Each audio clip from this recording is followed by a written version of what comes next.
Okay, so back to the LG refrigerator, where I showed you on the front how to get it unfrozen. Sometimes it's not frozen water.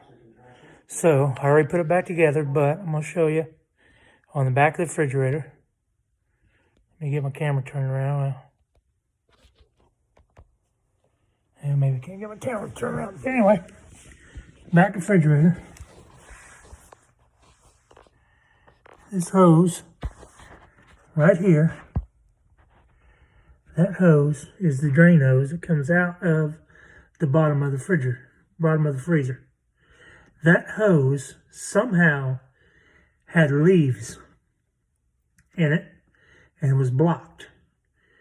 And that's what caused it to back up and freeze inside the freezer. Leaves. I do not have a clue of how leaves got in that hose. How leaves got to the bottom of the refrigerator, to the freezer. You pull that rubber and pull that hose off, clean that rubber out. That was my problem, just so you know. It may not necessarily just be the frozen part, but it's the hose. So now I'm going to put it all back together.